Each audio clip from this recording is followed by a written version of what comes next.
Praise be Jesus Christ, now and forever. For those of us who are Catholics, there's a prayer we say every day, sometimes many times a day. If you say the Rosary, which is, as St. John Paul II used to say, a truly gospel prayer, you would say the Hail Mary multiple times. It's interesting to hear that many non-Catholics are now praying the Rosary, presumably because they've discovered John Paul's contention that it is a gospel meditation. We, of course, ask Our Lady to pray for us just as we would ask our own mother to pray for us, or a close friend. The Lord himself, in the person of St. John, the beloved disciple, gave us his mother, and from the very beginning, as a verifiable historical fact, the Church has honoured Mary, and she's been close to the followers of her Son. As with all the ancient icons, Mary points us to her Son. In all the apparitions where she's appeared, she teaches a short gospel message of prayer, conversion, and reparation.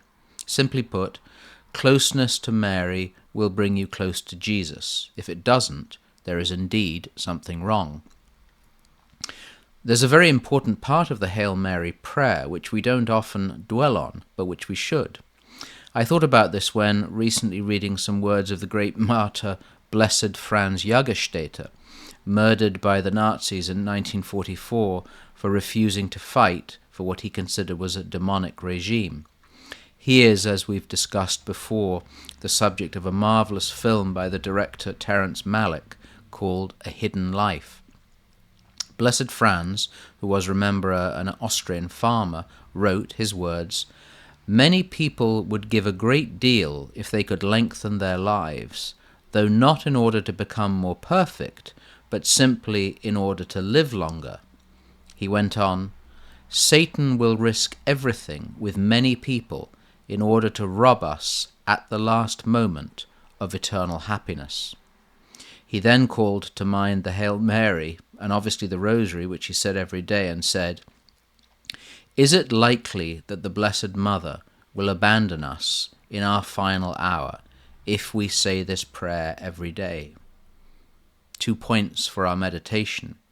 Blessed Franz wrote these words from his prison cell awaiting execution.